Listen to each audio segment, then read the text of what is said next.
Number 10, question number 10 क्या कहता है कि एक ऐसे संबंध का उदाहरण दीजिए जो सम्मित तो हो किंतु न तो स्वतुल्य हो न तो संक्रामक हो।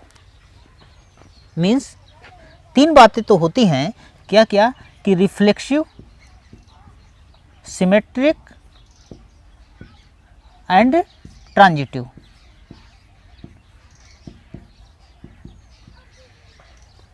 तो कहता है सवाल कि सम्मित तो हो बट ना तो स्वतुल्य हो और ना तो संक्रामक हो। तो देखिएगा, रिफ्लेक्सिव का मतलब है कि अगर हम कोई सेट ए एज्यूम करें और उसका एलिमेंट 1, 2 एंड 3 लें तो रिफ्लेक्सिव नहीं होना चाहिए। इसका मतलब आप एक ऐसा रिलेशन दीजिए, ऐसा उदाहरण दीजिए कि जिसके अंतर्गत जो एलिमेंट हो न तो 1, 1 हो, न 2, 2 हो, न 3, 3 हो।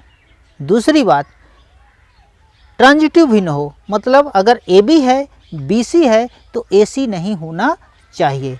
तो देखिएगा, अगर हम 1, 2 लिए तो 1, 2 दे दीजिए और 1, 2 का उल्टा 2, 1 तो देना पड़ेगा क्योंकि सिमेट्रिक है, ए बी है तो बी ए का होना अनिवार्य है। अब आप चेक कर लीजिए, चेक कर लो क्या इसमें 1, 1 है, 2, 2 है, नहीं है, अर्थात यह संबंध रिफ्लेक्सिव नहीं है, स्वतुल्य नहीं है। संक्रामक की बात करें तो आप देखें ए बी है, बी सी है, बट यहाँ ए सी या 1, 1 नहीं है, अर्थात यह संक्रामक भी नहीं है, सम्मित है।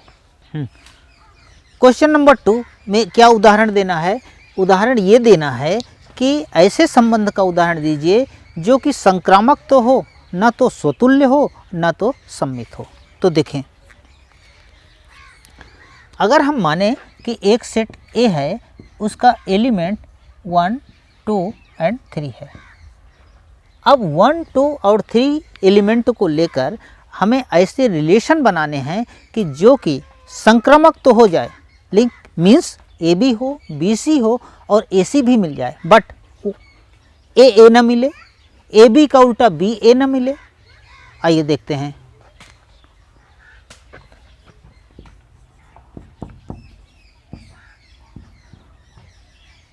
वन टू ले लीजिए, 1, 2 के बाद आप 2, 3 ले लीजिए,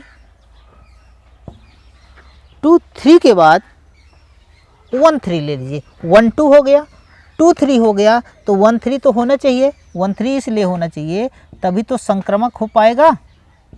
ए बी अगर है, बी सी अगर है तो ए सी तो होना चाहिए, तो ये संक्रामक तो हो गया। अब देखें क्या ये स्वतुल्य है? स्वतुल्य का मतलब क्या 1, 1, 2, 2, 3, 3 नहीं है, अर्थात यह स्वतुल्य नहीं है। बात करें सम्मित की, तो सम्मित में अगर ए बी है तो बी ए होना चाहिए। आप देखें 1, 2 है तो क्या 2, 1 इसमें है? नहीं है, अर्थात ये जो एग्जाम्पल है, ये एग्जाम्पल स्वतुल्य नहीं है, सम्मित नहीं है, संक्रामक है। हाँ, क्वेश्चन नंबर 10 का आइए तीसरा पार्ट देखते हैं। तीसरा पार्ट क्या कहता है कि ऐसा उदाहरण दीजिए कि जो स्वतुल्य हो, सम्मित हो किंतु संक्रामक न हो। तो लेट माना कि एक सेट ए है, उसके अंदर एलिमेंट हैं 1, 2 एंड 3। अब देखें स्वतुल्य हो, स्वतुल्य होने के लिए आपको दिखाना पड़ेगा कि रिलेशन में 1, 1 अवश्य होना चाहिए, 2, 2 अवश्य होना चाहिए, 3, 3 अवश्य होना चाहिए। ये रहा। अब सम्मित भी हो, सम्मित का मतलब है कि अगर 1, 2 है तो 2, 1 भी रखिए। इसी तरह से 2, 3 अगर है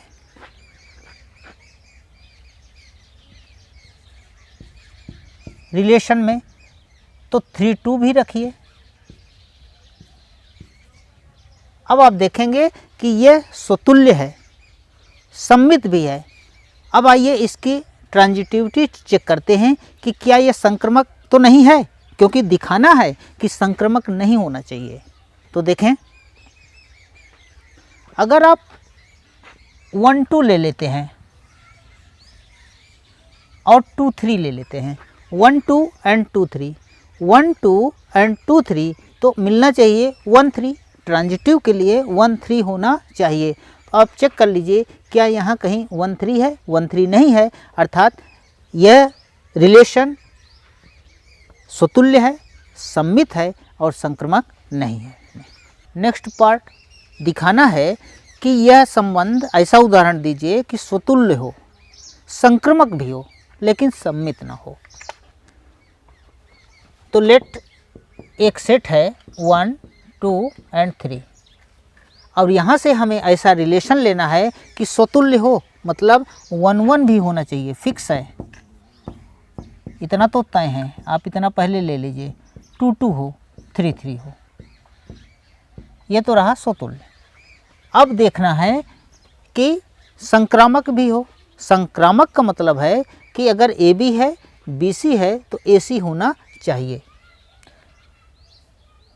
लेकिन सम्मित ना हो। लेकिन अब तक का जो एग्जाम्पल है सम्मित तो है, 1 1 है तो उल्टा 1 1 है, 2 2 है तो इसका उल्टा 2 2 है, 3 3 है इसका उल्टा 3 3 है, तो यानी सम्मित है। अब आप इसमें कुछ ऐसा ऑर्डर पेयर रखिए कि ताकि ये सम्मित ना रहे। तो आइए रख देते हैं 1 2। अब आप देखें कि 1 2 है तो 2 1 नहीं है, 2 1 नहीं है तो ये सम्मित नहीं है, तो अर्थात ये स्वतुल्य है, संक्रामक भी है। संक्रामक क्या है? 1 2 है तो अब आगे 2 से चालू होने वाला ऑर्डर पेयर नहीं है, अर्थात यह संक्रामक है। तो ये एग्जाम्पल रहा। अब आइए पांचवा पार्ट देखते हैं।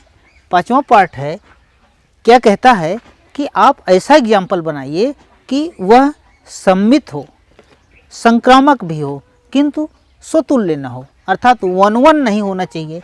अगर सेट हम ए लेते हैं, उसका एलिमेंट 1 2 और 3 लेते हैं, तो इसके अंदर 1 1 2 2 3 3 ये तीनों के तीनों नहीं होना चाहिए। अगर तीनों तीनों नहीं है तो क्या हो जाएगा कि यह स्वतुल्य नहीं माना जाएगा, सम्मित रहे और संक्रामक रहे। तो देखें, रिलेशन R बराबर 1 2 2 1 एंड 1 1 ले लेते हैं।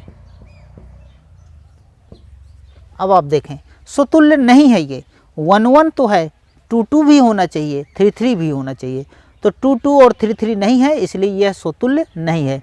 सम्मित है, सम्मित है इसलिए कि 1 2 है तो इसका उल्टा 2 1 भी मौजूद है, 1 1 है तो इसका उल्टा 1 1 मौजूद है। संक्रामक भी है, संक्रामक इसलिए कि 1 2 है, ए बी है, बी सी है तो ए सी 1 1 मौजूद है। ओके। नंबर 11, क्वेश्चन नंबर 11 क्या कहता है कि सिद्ध कीजिए कि एक समतल में स्थित कई बिंदु हैं, उनका समुच्चय इस प्रकार से डिफाइन है, एक रिलेशन बनाता है कि मूल बिंदु से सभी बिंदुओं की दूरी आपस में बराबर है। अर्थात जो रिलेशन है R बराबर P Q सच दैट मूल बिंदु से P की दूरी तथा मूल बिंदु से Q की दूरी आपस में बराबर है, मीन्स OP बराबर OQ, ये रिलेशन डिफाइन है। अब हम इसे देखेंगे, क्या यह संबंध तुल्यता संबंध है, मीन्स क्या यह स्वतुल्य है, सम्मित है तथा संक्रामक है। आइए 1 बाई 1 चेक करते हैं। नंबर 1, क्या यह संबंध स्वतुल्य संबंध है? तो हमें रिलेशन पता है, तो let P belong to set A। अब देखें, चूँकि हमें पता है कि मूल बिंदु से P की दूरी बराबर है मूल बिंदु से Q की दूरी, मीन्स OP बराबर OQ। अब देखें, अगर OP बराबर OQ के है तो क्या OP स्वयं के बराबर नहीं होगा? OP बराबर OP, कोई भी डिस्टेंस स्वयं के बराबर होती है। OP बराबर OP है तो इसका मतलब है कि P P जरूर से ज़रूर रिलेशन आर में होंगे। अर्थात क्या बात मिली कि यह एक स्वतुल्य रिलेशन है, means it is reflexive relation. आइए अब चेक करते हैं क्या यह सिमेट्रिक है। सिमेट्रिक के लिए क्या करेंगे, सम्मित प्रूफ करने के लिए let point P and point Q belong to set A, means बिंदु P और Q सेट A में है, तथा ये भी मान के चलिए R बराबर या point P, Q belong to relation R, अर्थात P और Q रिलेशन R में है। ये बातें हम मान के चलेंगे और दिखाएंगे कि अगर PQ है तो QP भी इसमें है। अगर QP भी है तो क्या बात प्रूफ हो जाएगी कि यह सिमेट्रिक रिलेशन है। अब देखें, PQ बिलोंग टू R, तो बिंदु P की ऑरिजिन से दूरी तथा बिंदु Q की भी ऑरिजिन से दूरी आपस में बराबर होगी। Means implies that point O से P की दूरी क्या कहेंगे, OP बराबर O से Q की दूरी OQ, OP बराबर OQ। अगर OP बराबर OQ है तो आप उल्टा भी तो कह सकते हैं, ऑरिजिन से Q की दूरी बराबर होगी ऑरिजिन से P की दूरी। OP बराबर OQ है तो इसे आप कह सकते हैं OQ बराबर OP। अब अगर OQ बराबर OP है तो ये बात क्या दिखाती है, ऑरिजिन से Q की दूरी ऑरिजिन से P की दूरी, मतलब क्या मिला, Q, P also belong to relation R। तो क्या बात मिली कि अगर PQ रिलेशन में है तो QP भी रिलेशन में है। सो क्या बात हुई, सो it is a symmetric relation. Next देखते हैं ट्रांजिटिव रिलेशन, संक्रामक, कि क्या यह संक्रामक भी है।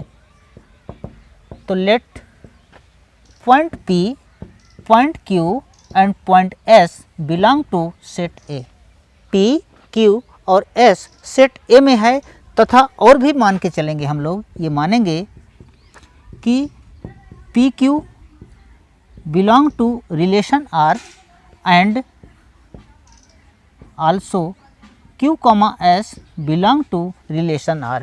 मीन्स PQ भी रिलेशन R में है तथा QS भी रिलेशन R में है।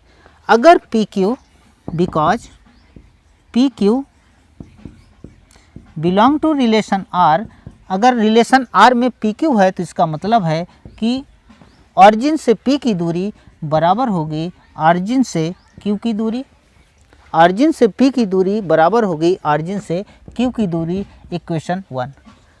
अब सेकंड बात, अगर Q, S belong to relation R, तो ये बात क्या कहेगा, इससे क्या पता चलेगी कि ऑरिजिन से Q की दूरी, ऑरिजिन से Q की दूरी बराबर होगी ऑरिजिन से S की दूरी, इक्वेशन सेकंड। ऑरिजिन से Q की दूरी ऑरिजिन से S की दूरी के बराबर होगी। अब आप इक्वेशन 1 एंड 2 का अध्ययन करिए। देखिए OP बराबर OQ है और OQ बराबर OS है, तो क्या बात पता चल रही है कि OP और OS भी तो आपस में बराबर होंगे। क्या लिखेंगे, बाय द इक्वेशन 1 एंड 2 क्या मिल रहा है कि distance of OP equal OS। Means origin से P की दूरी ऑरिजिन से S की दूरी आपस में बराबर है।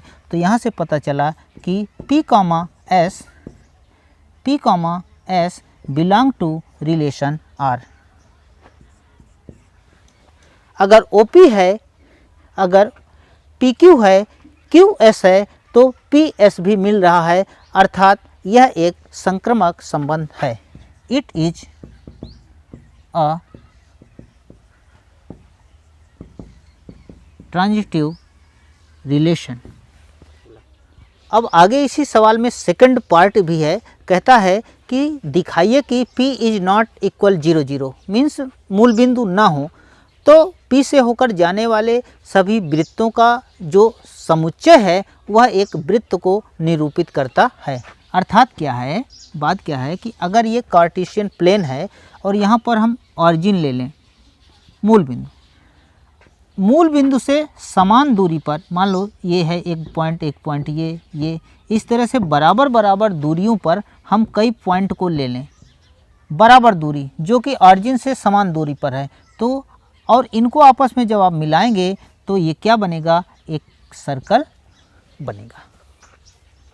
क्वेश्चन नंबर 12 क्या कहता है कि यदि ए समस्त त्रिभुजों का समुच्चय हो तथा रिलेशन R इस प्रकार से डिफाइन है कि T1, T2 अगर एलिमेंट हैं ऑर्डर पेयर के, तो T1 और T2 दो समरूप त्रिभुज हैं।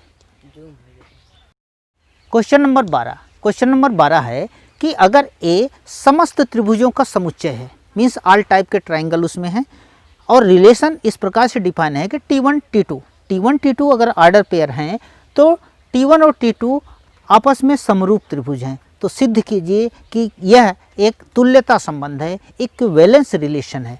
आइए 1 बाय 1 चेक करते हैं। स्वतुल्य संबंध, स्वतुल्य के लिए क्या करेंगे कि लेट T1 एक ट्रायंगल है, बिलोंग टू सेट ए में बिलोंग करता है, जहाँ पर अब अगर ये T1 सेट ए में है, T1 और का T1 से ही अगर ऑर्डर पेयर मिल जाए और वो रिलेशन R में बिलोंग कर जाए तो हम क्या कहेंगे कि यह संबंध स्वतुल्य संबंध होता है। तो देखें, कोई भी ट्रायंगल स्वयं के समरूप तो होगा ही होगा। T1 is always similar to T1। कोई भी ट्रायंगल स्वयं के समरूप होगा, मीन्स हमें क्या बात मिल रही है कि T1 के ही समरूप है। तो बात मिल गई कि T1 और T1 belong to relation R, अर्थात यह एक स्वतुल्य संबंध है। अब आए देखें कि क्या यह संबंध सममित संबंध है, क्या यह संबंध सममित है। सममित का मतलब है कि अगर ए बी है तो बी ए का होना अनिवार्य है। तो let T1 and T2 belong to set A. Set ए में T1 और T2 दो त्रिभुज हैं तथा T1, T2 belong to relation R। T1 और T2 रिलेशन R में हैं, ये भी बात हम लोग मान के चलते हैं।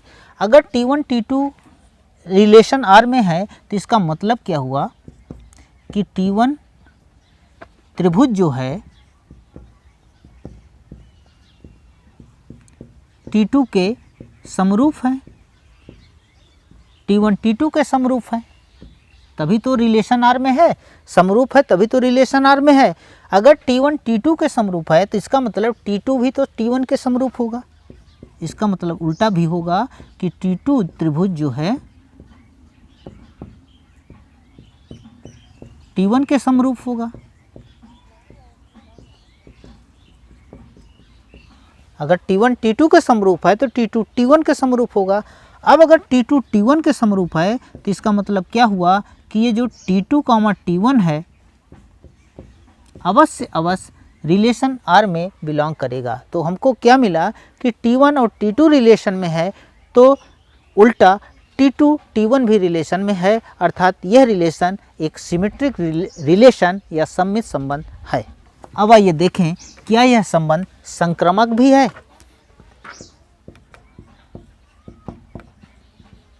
संक्रामक के लिए let triangle T1, triangle T2, triangle T3 belong to set A. T1, T2, T3 सेट ए में है तथा ये भी मान के चलें, हम लोग मान के चलेंगे कि इसके रिलेशन में T1, T2 है एंड T2, T1 भी T2 comma T3 belong to R है। T1 T2 है तथा T2 T3 है इस रिलेशन में। अब अगर T1 कामा T3 रिलेशन में मिल जाए तो हम क्या कहेंगे कि यह संबंध एक संक्रामक संबंध है। तो देखें, because T1 comma T2 belong to relation R, इसका मतलब है कि ट्रायंगल T1 समरूप है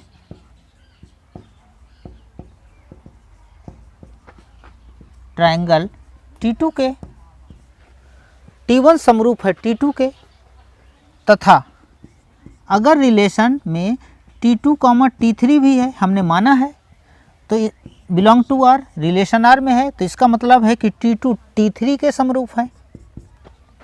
इसका मतलब क्या हुआ कि T2 ट्रायंगल T2 जो है ये समरूप है, सिमिलर है T3 के।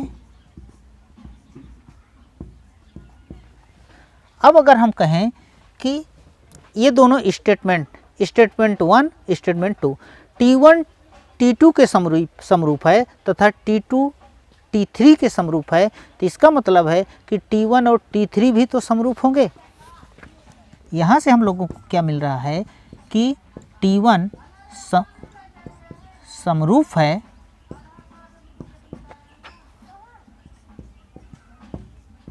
T3 के, T1 समरूप है T3 के। अगर T1 समरूप है T3 के तो इसका मतलब है कि T1 comma T3 belong to relation R। हम लोग पहुंच गए वहां पर कि T1 T2 रिलेशन में है, T2 T3 रिलेशन में है, और मिला क्या, T1 T3 भी रिलेशन में है। सो it is a transitive relation. इस क्वेश्चन का एक सेकंड पार्ट भी है, कहता है कि अगर भुजाओं की लंबाई 3, 4, 5 सेंटीमीटर लिया जाए और 6, 8, 10 सेंटीमीटर लिया जाए तथा 5, 12, 13 सेंटीमीटर लिया जाए, तो कौन सा किससे रिलेटेड है? T1, T2, T3, 3, 4, 5, 5, 12, 13, 6, 8, 10, ये 3 साइड हैं, तो कौन किससे रिलेटेड है? वास्तव में ये त्रिभुज क्या है? समरूप त्रिभुज हैं। ये त्रिभुज समरूप है। अगर T1 T2 के समरूप है, T2 T3 के समरूप है, T1 T2 के समरूप है, T2 T3 के समरूप है, तो क्या T1 T3 के समरूप नहीं होगा? होगा। अर्थात यही पूछ रहा है कि क्या T1 T3 के समरूप है? तो हाँ, आंसर होगा कि T1 जो है T3 के समरूप होगा, उससे संबंधित होगा। क्वेश्चन नंबर 13 देखते हैं। क्वेश्चन नंबर 13 क्या कहता है कि किसी समतल में एक सेट A है जिसमें समस्त बहुभुज हैं, पॉलीगन, 3 या 3 से अधिक भुजाओं वाली बंद आकृति को बहुभुज कहते हैं। मीन्स उसमें त्रिभुज भी होगा, चतुर्भुज होगा, पंचभुज होगा, इस तरह से कई सारे बहुभुज हैं। तो उस समुच्चय में से एक रिलेशन ऐसा डिफाइन है R इक्वल P1 P2, जहाँ पर P1 और P2 में बहुभुज में भुजाओं की संख्या समान है। तो प्रूफ करना है कि यह एक तुल्यता संबंध है। तो आइए देखते हैं। पहला, स्वतुल्य। स्वतुल्य कब कहेंगे? कि अगर P1 का रिलेशन P1 से हो जाए, स्वयं का स्वयं से रिलेशन हो जाए, तो हम कहेंगे कि यह रिफ्लेक्सिव है, यह स्वतुल्य संबंध है। तो let P1 belong to set A implies that P1 में भुजाओं की संख्या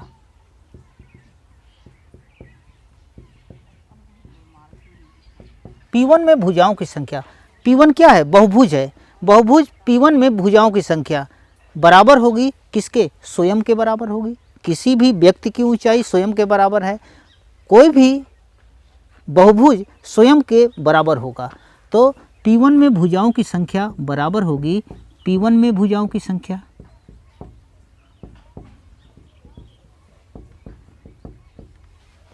P1 में भुजाओं की संख्या बराबर होगी P1 में भुजाओं की संख्या। यहाँ से क्या मिला कि P1 और P1 तो सेम है। अगर सेम है तो हम क्या कह सकते हैं कि P1 comma P2 belong to relation R। स्वयं का स्वयं से रिलेशन है, अतः यह संबंध एक स्वतुल्य संबंध हुआ। अब आइए देखते हैं क्या यह सम्मित है।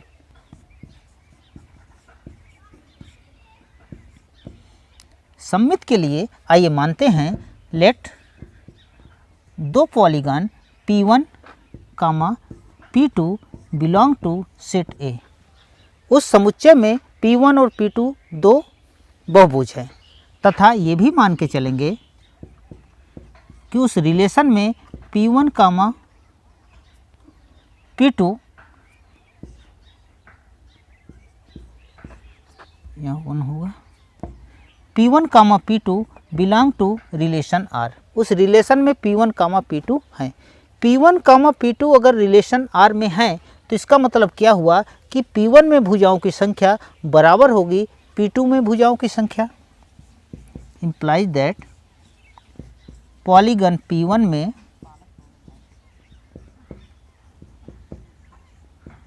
भुजा की संख्या बराबर होगी पॉलीगन P2 में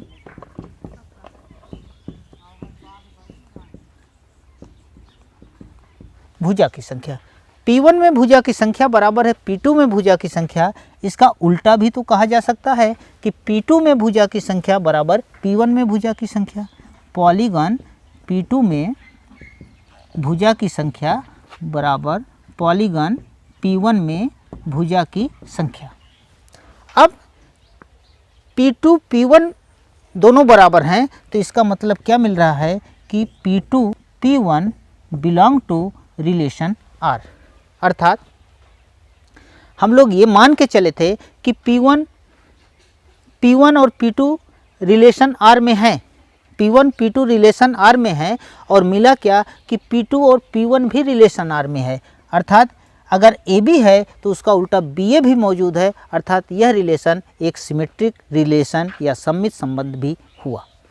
हाँ, इसी क्वेश्चन में पूछता है कि अगर 3, 4, 5 सेंटीमीटर लंबाई वाले भुजा के त्रिभुज लिए जाएं, समकोण त्रिभुज लिए जाएं तो कैसा सेट प्राप्त होगा। तो जाहिर सी बात है प्लेन में से अगर हम ऐसे पॉलीगन को सिलेक्ट करें जिसकी 3 भुजाएं हों, वो भी फिक्स है 3 सेंटीमीटर, 4 सेंटीमीटर, 5 सेंटीमीटर की हों, तो जितना भी सिलेक्शन होगा उसका अगर हम सेट बनाएंगे तो वह समकोण त्रिभुजों का एक समुच्चय प्राप्त होगा।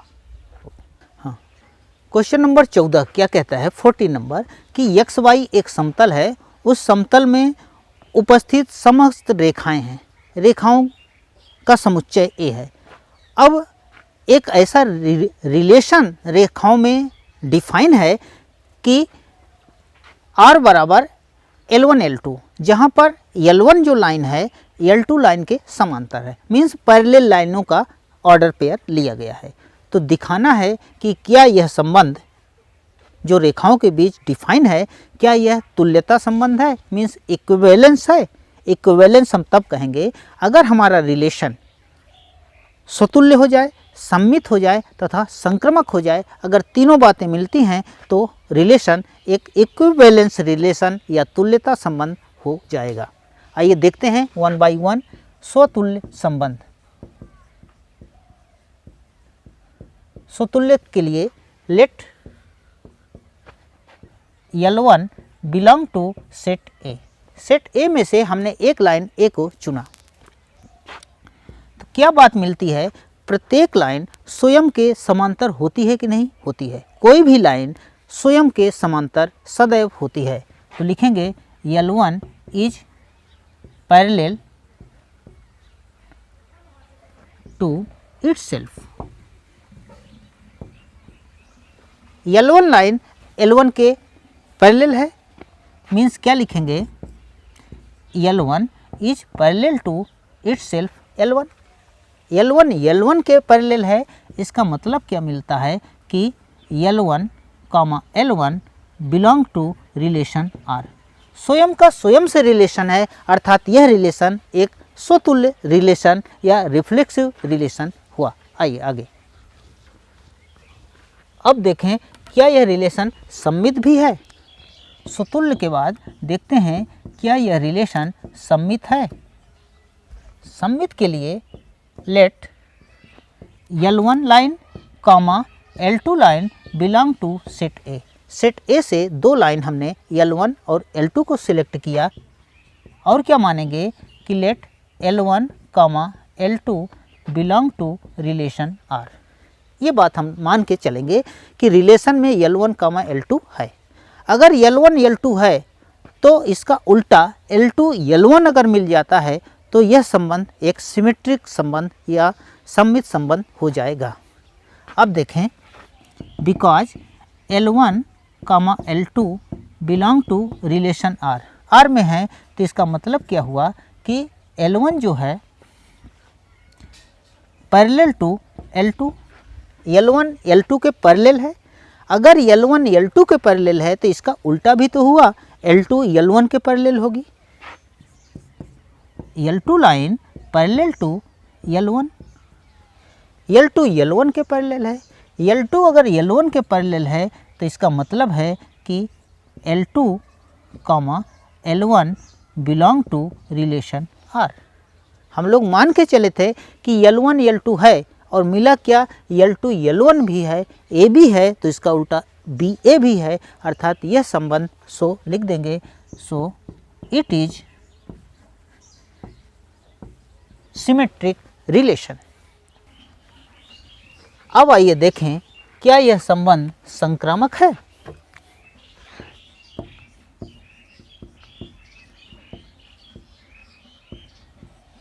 संक्रामक के लिए let L1 L2 L3 belong to set A.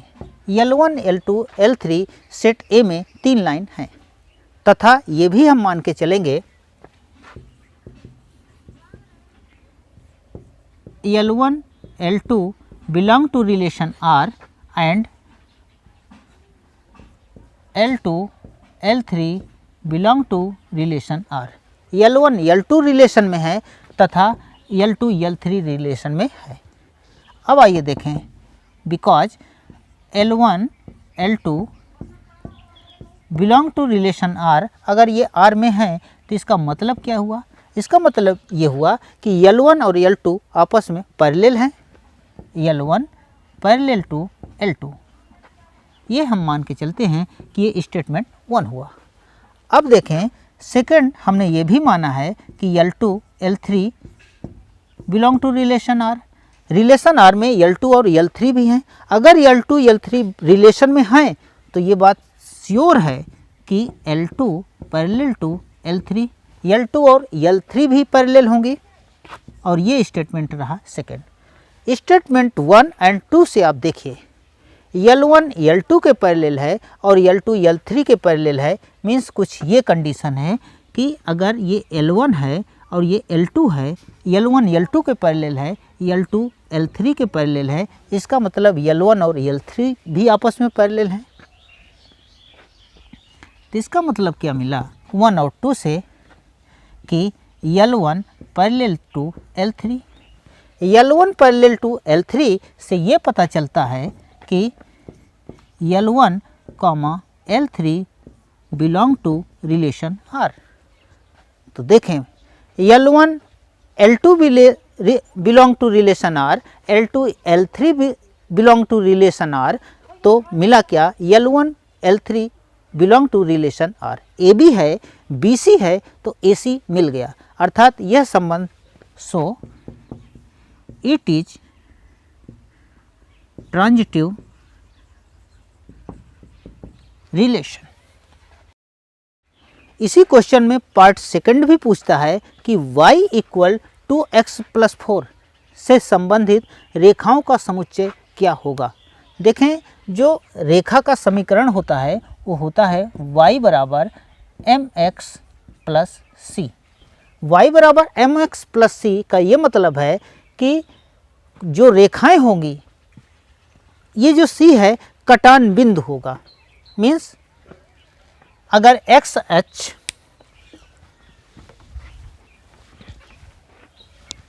X axis के समांतर कोई रेखा है, सपोज दैट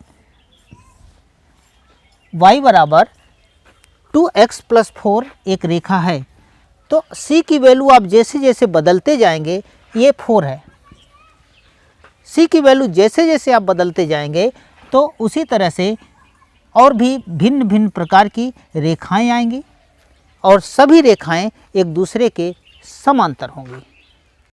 आइए देखते हैं क्वेश्चन नंबर 15। एक सेट ए है जिसका एलिमेंट है 1 2 3 4 और एक रिलेशन डिफाइन है जिसके ऑर्डर पेयर दे दिया, सीधे दे दिया क्या 1 2 2 2 1 1 इस तरह से। अब हमें दिखाना है कि ये स्वतुल्य है, सममित है, संक्रामक है कि नहीं है, क्या क्या है क्या नहीं है, इस पर आइए चर्चा करते हैं। देखिए स्वतुल्य का ये मतलब है कि अगर सेट ए के अंदर 1 1 1 है, 2 है, 3 है, 4 है, तो इसका मतलब 1 1 होना चाहिए, 2 2 होना चाहिए, 3 3 और 4 4 होना चाहिए। देखें 1 1 है, हाँ ये है, 2 2 है, 3 3 है, 4 4 है, अर्थात क्या लिख देंगे कि यस यह रिफ्लेक्सिव है, स्वतुल्य है। नंबर 2, क्या ये संक्रामक है? संक्रामक का ये मतलब है कि उसका उल्टा मौजूद होना चाहिए। अगर ए बी है तो उसका उल्टा बी ए होना चाहिए। आप देखें 1 2 अगर है तो क्या 2 1 यहाँ कहीं पर है रिलेशन में? रिलेशन में 1 2 का उल्टा नहीं मौजूद है, अर्थात क्या लिख देंगे not symmetric, it is not symmetric, symmetric नहीं है। नंबर 3, क्या ये ट्रांजिटिव है? ट्रांजिटिव का ये मतलब है कि अगर ए बी है, बी सी है तो उसका उल्टा ए सी होना चाहिए। देखें 1 2 अगर है, 1 2 अगर है तो 2 2 भी है, फिर 2 2 है तो 1 2 होना चाहिए, 1 2 है, 2 2 खुद ट्रांजिटिव है, 1 1 ट्रांजिटिव है, 4 4 ट्रांजिटिव है, 1 3 का उल्टा 3 3 सॉरी 1 3 और 3 से चालू हुआ 3 3, तो इसका उल्टा 1 3 ये मौजूद है। इस तरह से आप चेक कर लीजिए, आपको मिलेगा कि यह एक ट्रांजिटिव या संक्रामक है, इट इज ट्रांजिटिव रिलेशन। तो इस तरह से ऑप्शन नंबर बी सही हुआ कि इस क्वेश्चन का जो जवाब होगा यह स्वतुल्य है, संक्रामक है, लेकिन सममित नहीं है। देखते हैं क्वेश्चन नंबर 16 क्या है। क्वेश्चन नंबर 16 कहता है कि प्राकृतिक संख्याओं का समुच्चय है। प्राकृतिक संख्याओं का समुच्चय मीन्स 1 2 3 4 5 6 7 8 इस तरह से। उसमें एक रिलेशन डिफाइंड है। रिलेशन क्या डिफाइन है? रिलेशन डिफाइन है कि R equal A comma B.